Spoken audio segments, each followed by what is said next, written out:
Hello every one, എല്ലാവർക്കും ഷിഗ്ലീസ് വ്ളോഗ്സിലേക്ക് സ്വാഗതം. ഇന്ന് നമ്മൾ തയ്യാറാക്കാനായിട്ട് പോകുന്നത് വെജിറ്റബിൾ ഹക്ക നൂഡിൽസ് ആണ്. അപ്പം നമുക്ക് നോക്കാം റെസ്റ്റോറൻറ്റ് സ്റ്റൈൽ നൂഡിൽസ് എങ്ങനെ വീട്ടിൽ തയ്യാറാക്കിയെടുക്കാമെന്ന്. അതിനായിട്ട് ആദ്യം നമുക്ക് നൂഡിൽസ് ഒന്ന് വേവിച്ചെടുക്കണം. ഞാനിവിടെ ഒരു വലിയ പാത്രത്തിൽ അത്യാവശ്യം വെള്ളം തിളയ്ക്കാനായിട്ട് വെച്ചിട്ടുണ്ട്. അതിലേക്ക് ഒരു ലേശം ഉപ്പും കൂടെ ചേർത്ത് കൊടുക്കുക. എന്നിട്ട് കുറച്ച് ഓയിൽ ചേർത്ത് കൊടുക്കുക. അതിലേക്ക് ഒന്നെങ്കിൽ സൺഫ്ലവർ ഓയിൽ ചേർക്കാം, അല്ലെന്നുണ്ടെങ്കിൽ ഏതെങ്കിലും വെജിറ്റബിൾ ഓയിലോ അല്ലെങ്കിൽ നല്ലെണ്ണയാണെങ്കിലും ചേർത്ത് കൊടുക്കാവുന്നതാണ്. വെളിച്ചെണ്ണ ചേർക്കാതിരിക്കുന്നതായിരിക്കും നല്ലത്.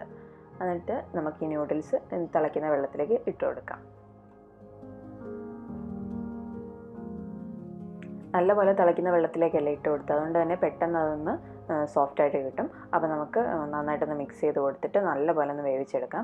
ഒരു 7-8 മിനിറ്റ് എടുക്കും. പാക്കറ്റിൽ കാണിച്ചിരിക്കുന്ന ഒരു 4 മിനിറ്റ് 5 മിനിറ്റ് എന്നൊക്കെയാണ് പറയുന്നത്. പക്ഷേ അതുകൊണ്ട് ഇത് വെന്ത് കിട്ടാറില്ല. ഒരു 8 മിനിറ്റെങ്കിലും എടുക്കാറുണ്ട് നന്നായിട്ടൊന്ന് വെന്ത് കിട്ടാനായിട്ട്.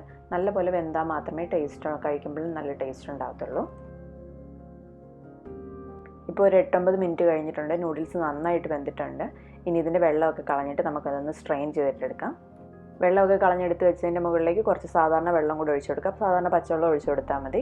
എന്തിനാണെന്ന് വെച്ച് കഴിഞ്ഞാൽ ഇല്ലെന്നുണ്ടെങ്കിൽ ആ ചൂടത്തിരുന്ന് വീണ്ടും നൂഡിൽസ് വെന്തിട്ട് കുഴഞ്ഞു പോകും. അങ്ങനെ പോകാതിരിക്കാൻ വേണ്ടിയിട്ടാണ്. വെള്ളം നന്നായിട്ട് ഒഴിച്ചു കൊടുത്തതിന് ശേഷം അതിൻ്റെ മുകളിൽ കുറച്ച് നല്ലെണ്ണ അല്ലെങ്കിൽ സൺഫ്ലവർ ഓയിൽ ഒഴിച്ചു കൊടുക്കുക. അല്പം മാത്രം ഒഴിച്ചാൽ മതി, ഒരു ടീസ്പൂൺ വെള്ളം. എന്നിട്ട് നല്ലപോലെ ഒന്ന് മിക്സ് ചെയ്ത് കൊടുക്കുക. ഓയിൽ എല്ലാ ഭാഗത്തും എത്തത്തക്ക രീതിയിൽ നന്നായിട്ടൊന്ന് മിക്സ് ചെയ്ത് കൊടുക്കുക. ഈ സമയത്ത് അതവിടെ ഇരിക്കട്ടെ. നമുക്ക് എന്നിട്ട് ഇനി ഇതിലേക്ക് വേണ്ടിയിട്ടുള്ള ബാക്കി വെജിറ്റബിൾസൊക്കെ ഒന്ന് വഴറ്റിയെടുക്കാം. ഇനി ഇത് തയ്യാറാക്കി എടുക്കാനായിട്ട് ഒരു പാൻ വെച്ച് ചൂടാക്കുക. പാൻ നന്നായിട്ട് ചൂടാക്കി കഴിയുമ്പം അതിലേക്ക് 1 ടേബിൾ സ്പൂൺ സൺഫ്ലവർ ഓയിൽ ഒഴിച്ചു കൊടുക്കുക. സൺഫ്ലവർ ഓയിൽ അല്ലെങ്കിൽ നല്ലെണ്ണയാണെങ്കിലും യൂസ് ചെയ്യാവുന്നതാണ്.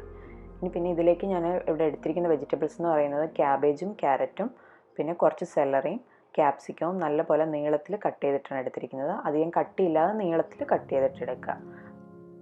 ഇനി ഇതിലേക്ക് നമുക്ക് വേണ്ടത് സവോളയും വെളുത്തുള്ളിയാണ്. ഞാനിവിടെ ഒരു ചെറിയ സവോളയുടെ പകുതിയും പിന്നെ ഒരു 3-4 വെളുത്തുള്ളി എടുത്തിട്ടുണ്ട്. അത് നീളത്തിൽ തന്നെ സ്ലൈസ് ചെയ്തിട്ടാണ് എടുത്തിരിക്കുന്നത്. നമുക്കിത് ആദ്യം ചേർത്ത് കൊടുത്ത് നന്നായിട്ട് വഴറ്റിയെടുക്കാം. അതിനുശേഷം നമുക്ക് വെജിറ്റബിൾസ് ചേർത്ത് കൊടുക്കാം.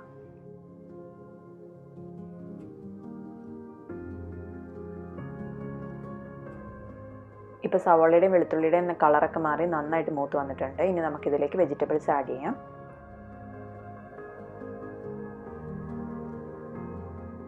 ഇതുപോലെ ചൈനീസ് റെസിപ്പിയൊക്കെ തയ്യാറാക്കി എടുക്കുമ്പോൾ നമ്മൾ തീ എപ്പോഴും ഹൈ ഫ്ലെയിമിൽ തന്നെ വെച്ചിട്ടാണ് ചെയ്യുക. വെജിറ്റബിൾസ് ഒന്നും വെന്തുടഞ്ഞു പോകാൻ പാടില്ല. ജസ്റ്റ് ഒന്ന് സോട്ട് ചെയ്തിട്ട് എടുത്താൽ മതി. ഇതിലേക്ക് ആവശ്യത്തിനുള്ള ഉപ്പ് ചേർത്ത് കൊടുക്കുക. ഒരല്പം മാത്രം ഉപ്പ് ചേർത്ത് കൊടുത്താൽ മതി. കാരണം നമ്മളിതിലേക്ക് സോയാ സോസ് ആഡ് ചെയ്യുന്നുണ്ട്. ആ സമയത്ത് ഉപ്പ് കൂടിപ്പോകാൻ സാധ്യതയുണ്ട്. സോയാ സോസിൽ ഓൾറെഡി ഉപ്പുള്ളതാണ്. അപ്പോൾ ഇതിൽ പച്ചക്കറികളിലേക്ക് ആവശ്യമുള്ള കുറച്ച് ഉപ്പ് മാത്രം ഇപ്പം ചേർത്ത് കൊടുത്താൽ മതി. ഇതിലേക്ക് എരിവിനനുസരിച്ചിട്ട് കുരുമുളക് പൊടി ചേർത്ത് കൊടുക്കാം. ഞാനിവിടെ ഫ്രഷായിട്ട് ക്രഷ് ചെയ്യുന്ന കുരുമുളകാണ് ചേർത്ത് കൊടുത്തിരിക്കുന്നത്. ഒരു 1/4 ടീസ്പൂൺ വരെ ചേർത്ത് കൊടുക്കാവുന്നതാണ്. ഇനി ഇതിലേക്ക് 1 ടീസ്പൂൺ വിനാഗിരി ചേർത്ത് കൊടുക്കുക.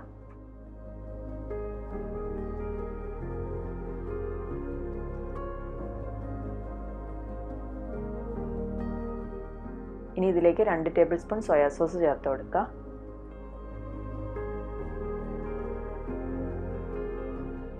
ഇതിലേക്ക് ചേർത്ത് കൊടുക്കേണ്ടത് ചില്ലി സോസാണ്. ഞാനിവിടെ 1 ടേബിൾ സ്പൂൺ ചില്ലി സോസാണ് ആഡ് ചെയ്യുന്നത്. എരിവ് കൂടുതൽ വേണമെന്നുണ്ടെങ്കിൽ കുറച്ചും കൂടെ ചേർത്ത് കൊടുക്കാവുന്നതാണ്. പിന്നെയെന്ന് പറഞ്ഞാൽ ചില്ലി സോസ് ഇല്ലെന്നുണ്ടെങ്കിൽ ഇതിന് പകരമായിട്ട് നമ്മൾ പച്ചക്കറികൾ വഴറ്റിയപ്പം അതിലേക്ക് പച്ചമുളക് നടുകെ കീറിയിട്ട് ഇട്ട് കൊടുത്താൽ മതി. തീ ഹൈ ഫ്ലെയിമിൽ വെച്ചിട്ട് 1 മിനിറ്റ് ഒന്ന് വഴറ്റിയെടുക്കുക. അപ്പോഴേക്കും നമ്മൾ ചേർത്ത് കൊടുത്ത സോസിൻ്റെയൊക്കെ ആ പച്ചമണമൊക്കെ ഒന്ന് മാറും. അതിനുശേഷം നമുക്കിതിലേക്ക് നൂഡിൽസ് ചേർത്ത് കൊടുക്കാം. ഇപ്പം വേവിച്ച് വെച്ചിരിക്കുന്ന നൂഡിൽസ് കുറച്ച് ഇതിലേക്ക് ചേർത്ത് കൊടുത്തിട്ട് മിക്സ് ചെയ്തിട്ടെടുക്കുക. ഒന്നെങ്കിൽ 2 തവി കൊണ്ട് ഇങ്ങനെ പതിയെ മിക്സ് ചെയ്തിട്ടെടുക്കുക. നൂഡിൽസ് പൊട്ടിപ്പോകാതെ ശ്രദ്ധിച്ചിട്ട് ഒന്ന് മിക്സ് ചെയ്തിട്ടെടുക്കുക. തീ നന്നായിട്ട് ഹൈ ഫ്ലെയിമിൽ തന്നെ വെച്ചിട്ട് നൂഡിൽസ് ജസ്റ്റ് ഒന്ന് വഴറ്റിയെടുക്കുക. നമ്മൾ പച്ചവെള്ളം ഇതിൻ്റെ മുകളിലേക്ക് ഒഴിച്ചു കൊടുത്തായിരുന്നല്ലോ വേവിച്ച് വെച്ചതിൻ്റെ.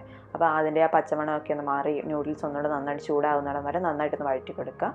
1 മിനിറ്റ് നന്നായിട്ട് വഴറ്റിയെടുക്കുക. എന്നിട്ട് ഇതിൻ്റെ മുകളിലേക്ക് നമുക്ക് അരിഞ്ഞു വെച്ചിരിക്കുന്ന സ്പ്രിംഗ് ഓണിയൻസും കൂടെ ചേർത്ത് കൊടുക്കാം. നൂഡിൽസ് നന്നായിട്ട് ചൂടായി കഴിയുമ്പോൾ നമുക്ക് തീ ഓഫ് ചെയ്യാം. ഈസി ആയിട്ടുള്ള നമ്മുടെ വെജിറ്റബിൾ ഹക്ക നൂഡിൽസ് ഇവിടെ റെഡി ആയിട്ടുണ്ട്. എല്ലാവരും ഒന്ന് ട്രൈ ചെയ്ത് നോക്കണേ. എന്നിട്ട് നിങ്ങളുടെ അഭിപ്രായങ്ങൾ പറയാനായിട്ട് മറക്കരുത്. വേറൊരു വീഡിയോ ആയിട്ട് വീണ്ടും കാണാം. അതുവരേക്കും ബൈ ബൈ.